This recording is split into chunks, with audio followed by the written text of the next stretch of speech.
Et je vous invite à ouvrir vos Bibles avec moi, si vous avez vos Bibles, dans l'épître de Paul à Philémon. Comme certainement vous le savez, il y a un seul chapitre, peu de versets d'ailleurs dans ce chapitre. Et si vous avez du mal à le trouver, cet épître se trouve entre Tite et Hébreux, plutôt vers la fin de votre Bible. On va lire un verset seulement. Ce verset 22. C'est donc Paul qui écrit à Philémon. Dans quelques instants, je vais vous donner le contexte de cette épître très particulière. Et on va lire le verset 22. En même temps, dit-il, prépare-moi un logement, car j'espère vous être rendu grâce à vos prières. Philémon, verset 22. Chapitre 1, il n'y a qu'un chapitre. Je vois que tout le monde n'avait pas trouvé, alors on le relit. En même temps, prépare-moi un logement, car j'espère vous être rendu grâce à vos prières. Nous sommes ce soir face à un court verset, mais vous allez le voir, rempli d'enseignements profonds. Comme souvent dans l'Écriture, je ne sais pas si vous l'avez remarqué, il n'y a pas besoin de beaucoup de mots pour enseigner des choses profondes. L'apôtre Paul, c'est le contexte dans lequel l'apôtre Paul a écrit donc à Philémon. L'apôtre Paul est emprisonné à Rome et il écrit à Philémon en faveur d'un certain Onésime. Il écrit et il intercède pour Onésime. Onésime a été un esclave en fuite et cet épître nous apprend qu'il est devenu chrétien visiblement durant l'emprisonnement de Paul. Donc Paul écrit à Philémon lui demandant différentes choses comme le recevoir non plus comme un esclave mais comme un frère. Mais il termine cet épître et à la fin de sa lettre, il ajoute une demande personnelle. Il demande à Philémon de lui préparer un logement, convaincu qu'il sera bientôt libéré grâce aux prières des croyants. Ce simple verset nous révèle trois principes importants concernant notre foi et ce que je peux appeler la foi pour l'exaucement. Vous voyez, il faut la foi pour demander. Il faut la foi pour demander au Seigneur la guérison, par exemple, ou son intervention, quelle qu'elle soit. Mais il faut rester dans la foi pour voir l'exaucement de notre prière. Et c'est ce dont il s'agit ce soir au travers de ces quelques mots, de ce petit verset. On va voir que Paul exprime une foi qui anticipe l'exaucement, et on va voir comment. On va voir aussi l'importance de la prière de l'Église, la prière de l'Église. Et puis on verra aussi que nous devons attendre l'exaucement de notre prière dans la confiance, mais aussi en nous soumettant à la souveraineté de Dieu. Parce que Dieu est souverain, et il peut répondre à la prière, il peut ne pas y répondre, il peut y répondre dans le temps, et il peut aussi nous donner une réponse qui ne correspond pas à notre attente. D'abord, on va parler ce soir d'une foi active qui anticipe l'exaucement. Paul ne se contente pas de prier pour sa libération, il agit en fonction de son espérance. Il demande à Philémon de préparer une chambre, convaincu que Dieu va répondre. Quand nous lisons ça, ça a l'air assez simpliste, mais il y a derrière une profonde foi que ce que Paul demande, il le verra s'accomplir. La foi, vous le savez, on l'a déjà dit en parlant particulièrement de Thomas, celui qu'on a appelé le grand douteur. La foi, vous savez, ne s'appuie pas sur le visible, mais sur l'invisible. La foi ne s'appuie pas sur le concret, mais sur les choses qui, quelque part, ne sont pas palpables. Nous avons parfois tendance à attendre de voir pour croire. Vous avez tous entendu, j'y reviens pas longuement, mais cette expression, quand je verrai, alors je pourrai croire. Mais la Bible nous dit que la foi véritable, c'est Hébreu qui le dit, je rappelle cette définition. Or, la foi est une ferme assurance des choses qu'on espère, une démonstration de celles qu'on ne voit pas. Et la foi n'attend pas d'avoir même quelques éléments de réponse. La foi croit sans éléments de réponse. La foi croit que, eh bien, le Seigneur a entendu notre prière, formulée selon sa volonté. Revenons à des basiques, selon la volonté de Dieu, au nom de Jésus, car le seul qui peut exaucer nos prières, c'est le Seigneur Jésus. Mais si nous formulons une prière dans la foi, au nom de Jésus, nous pouvons être convaincus que Dieu veut répondre à cette prière. Il y a des prières pour lesquelles nous pouvons nous interroger sur la volonté de Dieu. Maintenant, il y a des prières où on n'a pas besoin de s'interroger, on connaît la volonté de Dieu. Par exemple, le salut des âmes, Dieu veut sauver les hommes. On n'a pas besoin de, si c'est ta volonté, Dieu veut sauver les hommes. Et Dieu veut sauver vos familles, par exemple. Donc on a raison de prier pour nos familles. On a raison de prier pour la sanctification. Un des versets qui parfois, bien sûr, n'est pas mis en avant, mais un des versets de l'Écriture nous dit ce que Dieu veut, c'est votre sanctification.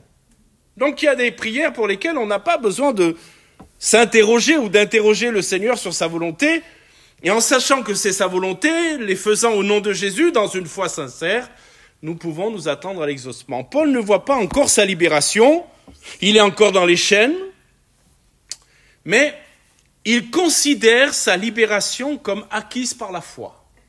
La preuve, je vais vous la démontrer dans quelques instants, c'est qu'il demande qu'on lui prépare une chambre. S'il demande qu'on lui prépare une chambre, c'est bien qu'il est persuadé dans son cœur qu'il va sortir de prison.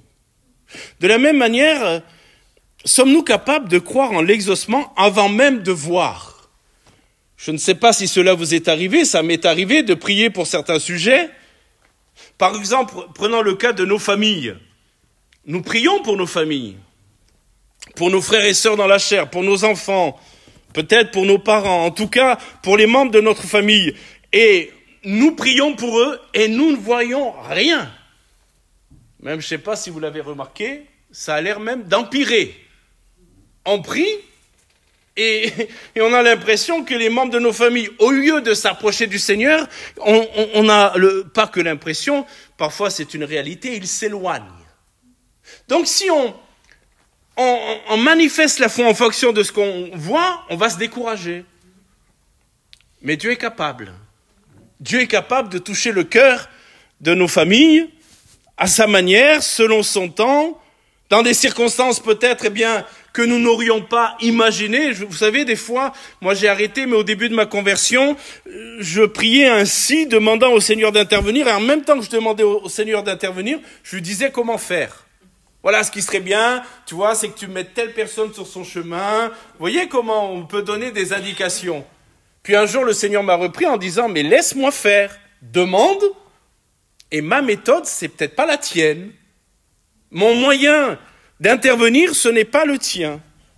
Vous voyez, ce qu'il faut retenir ce soir, c'est que la foi véritable se manifeste par l'action. Vous connaissez ce verset de Jacques, si vous pouvez le prendre avec moi, ça serait bien. Jacques chapitre 2, verset 17. On a fait dire à ce verset beaucoup de choses et des choses contradictoires. Et même des choses qui contredisent la parole de Dieu. Jacques chapitre 2, verset 17, il est dit, « Il en est ainsi de la foi, si elle n'a pas les œuvres, elle est morte en elle-même. » Vous voyez, c'est dérangeant pour nous qui parfois, comment dirais-je, avons mis à juste titre l'emphase du salut par la grâce et non par les œuvres. Et nous croyons que nous ne sommes pas sauvés par nos œuvres, mais par la foi en Jésus et par la grâce. Mais l'équilibre étant, la parole de Dieu étant équilibrée, la parole de Dieu ne met pas de côté le fait que la foi doit se manifester par des œuvres, par des actions. Jacques insiste sur le fait qu'une foi authentique se manifeste inévitablement par des actions concrètes. Une foi qui reste purement, écoutez-moi bien, intellectuelle ou émotionnelle, sans se traduire par des œuvres, est considérée par Jacques comme inefficace, pire, morte. Morte. Une foi qui n'est que dans l'intellect, que dans l'émotionnel, n'est pas une foi vivante, efficace, c'est une foi morte. Les œuvres dont parle Jacques, je viens de le dire, mais je le répète, ne sont pas des efforts pour gagner le salut. Ça, c'est la base, je dirais, pratiquement de toutes les religions. Tu peux être sauvé si tu fais. Alors, dans certaines religions, il y a les 5 piliers, dans d'autres, eh bien, il y a autre chose. Et donc, nous sommes dans le méritoire. Si je fais assez, si je fais assez de pèlerinage, si je jeûne assez longtemps, si je me comporte bien, si je fais tant de prières pour tel péché que j'ai commis, eh bien, je peux espérer, parce qu'on n'est que dans l'espoir, sans certitude, que mes péchés seront pardonnés. Mais les œuvres dont parle Jacques ne sont pas des efforts pour gagner le salut, il s'agit plutôt des actions qui découlent naturellement d'une foi vivante et transformatrice. Jacques ne dit pas que les œuvres nous sauvent, mais il affirme qu'une foi véritable se manifeste par des œuvres. Il ne suffit pas de dire « je crois », il faut agir en fonction de ce que je crois. Écoutez bien, il ne suffit pas de dire « je crois », il faut agir en fonction de ce que je crois. Paul aurait pu simplement écrire « priez pour moi ». Mais il va plus loin. Et c'est là où on voit qu'il s'attend à l'exaucement de sa prière. Paul aurait pu écrire simplement « priez pour moi », mais il va plus loin et il demande qu'une chambre soit prête. Donc s'il demande qu'une chambre soit prête, c'est qu'il est convaincu qu'il va sortir de prison. Un jour, c'était en Afrique, dans une église. Ils ont décrété un temps de jeûne et prière parce qu'il y avait une grande sécheresse, terrible sécheresse. Et donc, l'église s'est réunie pour prier, pour que la pluie puisse venir en réponse à la prière. Tous les membres se sont rassemblés, dont le pasteur, ont prié avec ferveur, mais une seule femme est venue avec le parapluie. Elle était la seule à croire que Dieu allait répondre à la prière. D'où le titre de mon message ce soir, « As-tu pris ton parapluie ?» Rien à voir avec la météo. Mais l'idée était, est-ce que quand nous venons prier, nous sommes convaincus que Dieu va répondre à la prière? Une seule femme avait dit, mais on va prier pour la pluie. Donc Dieu va répondre. Donc elle a dit, moi je suis prévoyante, je prends le parapluie. Personne n'avait pris le parapluie, ni le pasteur, mais elle s'est dit, Dieu va répondre. Dieu va répondre. Et Paul agit avec cette même foi. Et il prend son parapluie en demandant une chambre, convaincu que Dieu va le libérer. Préparons-nous à l'exaucement quand nous venons prier. Anticipons la réponse du Seigneur. Nous prions pour que Dieu guérisse les malades. Eh bien, anticipons, Dieu va répondre à cette prière. Et nous croyons que le Seigneur va nous encourager, que nous allons entendre des témoignages de guérison. Nous prions pour que Dieu nous ouvre des portes, quand c'est dans le domaine personnel, professionnel, ou l'Église pour évangéliser. Est-ce que nous sommes prêts à entrer quand cette porte s'ouvre? Nous pouvons prier pour un travail. Mais votre parapluie, c'est d'avoir le CV de prêt. Pour donner le CV. Lorsque une porte pour le travail pourra s'ouvrir. Si nous demandons une guérison, vivons dans cette attente que oui, le Seigneur va guérir. Avec ce que je dirais à la fin, nous soumettant à la souveraineté de Dieu. Soyons des croyants qui non seulement prient, mais se préparent à voir Dieu agir. Amen. Autrement dit, prenons notre parapluie. La deuxième chose que nous retenons ici, c'est la puissance de la prière de l'Église. Est-ce que vous croyez à la prière de l'Église? La prière en collectivité comme ça. Je crois que si certains chrétiens ne comprennent pas la prière en collectivité, en église, le diable, lui, a bien compris qu'il y avait une puissance là-dedans. C'est pour ça qu'il a trouvé plein de stratagèmes et de stratégies pour garder les chrétiens loin de la réunion de prière. Parce que le diable sait que quand une église prie ensemble, il se passe des choses. Quelqu'un a dit, un homme de Dieu a dit, la réunion de prière, c'est la Cendrillon de l'église. C'est un terme une image assez claire.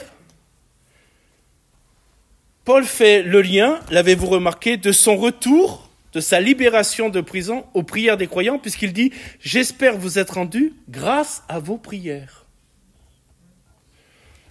Il reconnaît que les prières de l'Église ont un impact réel sur sa situation. Il sait que grâce aux prières des chrétiens, il va se passer quelque chose. Dieu agit en réponse aux prières des saints. Vous connaissez cette citation de Jacques encore, « La prière fervente du juste a une grande efficacité ». Alors si la prière d'un juste a une grande efficacité, la prière de 22 justes a une grande efficacité aussi.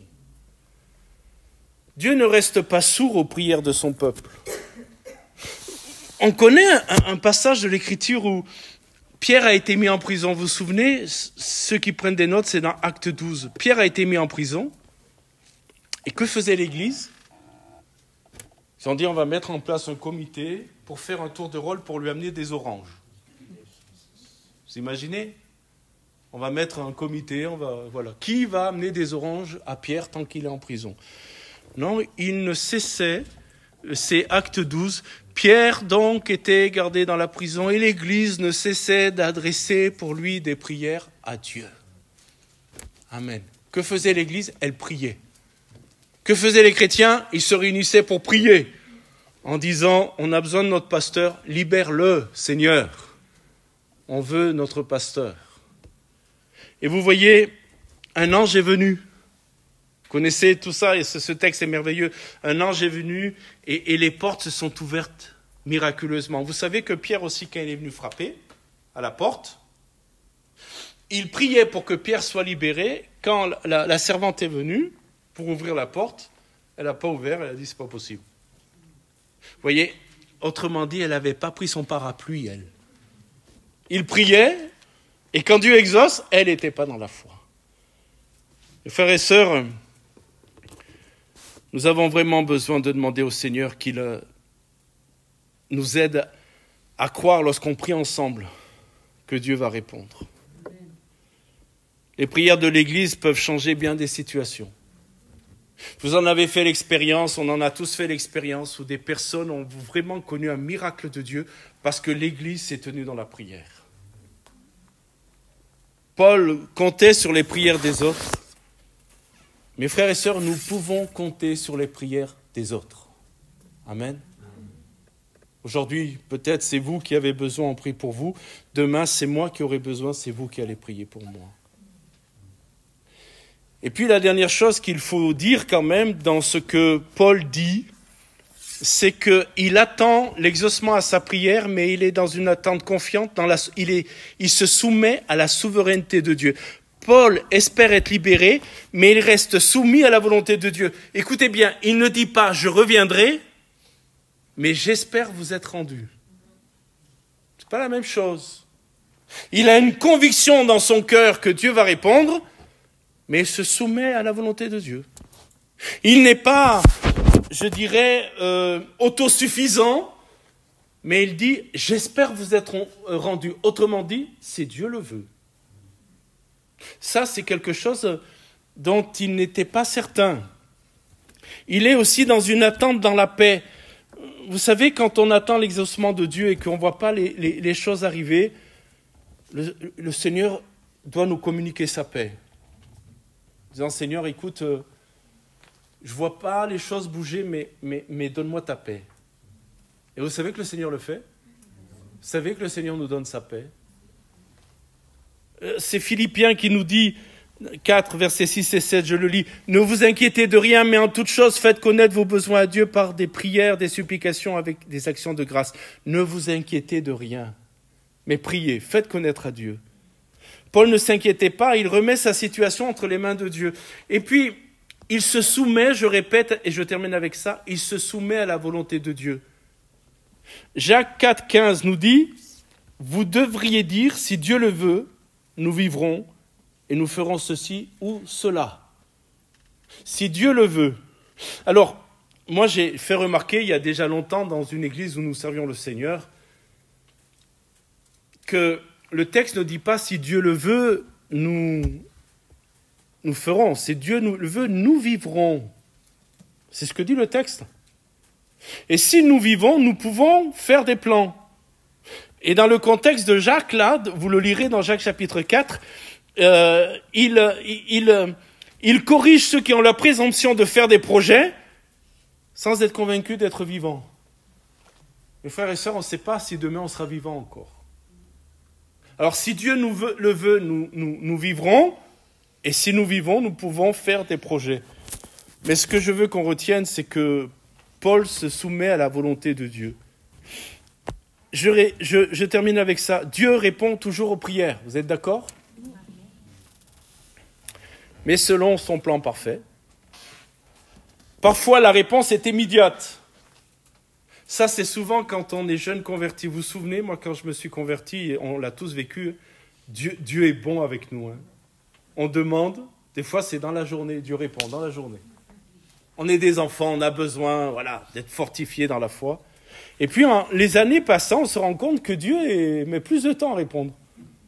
Parce qu'il voit qu'on est capable de tenir dans la foi. Donc, parfois, la réponse est immédiate, parfois, elle prend du temps. Parfois, Dieu dit non parce qu'il a un plan meilleur. C'est souvent ce qu'on entend. Mais c'est vrai, Dieu, des fois, refuse ceci parce qu'il a quelque chose de meilleur pour nous. Mais des fois, Dieu dit non parce qu'il nous garde de mauvaises choses. Ça, on l'entend moins. Des fois, Dieu dit non parce que lui sait ce qui va se passer s'il nous donne ça. Il sait que ça va être néfaste. Et au risque de vous choquer, et j'espère pas vous choquer, des fois, Dieu ne guérit pas. Parce que Dieu a le souci de l'âme plutôt que du corps. Parce qu'on a vu des gens être guéris par le Seigneur abandonner le Seigneur. Et que, vous le vouliez ou non, c'est difficile à dire, mais c'est une réalité, la maladie gardait les personnes dans la foi et dans la dépendance de Dieu. C'est pour ça qu'il n'y a pas de guérison instantanée. C'est pour ça qu'on ne peut pas dire que quelqu'un qui n'est pas guéri, il n'est pas dans la foi. C'est peut-être pas la volonté de Dieu. C'est peut-être pas la volonté de Dieu. Parce que Dieu sait ce qui peut se produire si la personne est guérie. Je vais terminer. Ce soir, Seigneur, on a pris nos parapluies. Comprenez l'image ? Ce soir, on a demandé à ce qu'on nous prépare une chambre. C'est-à-dire qu'on ne prie pas simplement en attente comme ça, mais on croit à l'exaucement. Dieu va exaucer. Alléluia. Alors, grande question.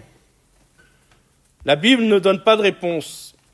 Mais est-ce que vous pouvez me dire si finalement Paul a été libéré ou pas ? La Bible ne le dit pas. Hein. Paul est emprisonné à Rome, là. Vous me suivez ? La Bible ne dit pas s'il a été libéré. Alors, il faut interroger un peu les historiens et puis les sources de l'Église primitive. Et voilà ce que j'ai trouvé rapidement. C'est Eusèbe de Césarée qui témoigne de cela. Et puis un autre. Et certains exégètes aussi pensent en fait que Paul a été libéré. C'était son premier emprisonnement à Rome. Donc Paul a été libéré. Mais il a été encore emprisonné à Rome, sous Néron, où d'ailleurs il a perdu la vie. Mais là, il semblerait, mais ce n'est pas la Bible qui le dit, parce que le mystère au niveau de la Bible n'est pas levé, on ne sait pas. Et il faut aller voir les historiens, essayer de voir un peu ce qu'ils disent, les chrétiens de l'Église primitive, et il semblerait, tout ce que je dis là, c'est entre guillemets, parce que ce n'est pas la Bible, vous me suivez ? Mais il semblerait que là, c'était son premier emprisonnement en Rome, il a été libéré. Ensuite, plus tard, il a été à nouveau mis en prison à Rome, et là, ça a été la fin pour lui. Ok ? Donc, je crois que Dieu a honoré sa foi. selon ce que nous apprend l'histoire de l'Église.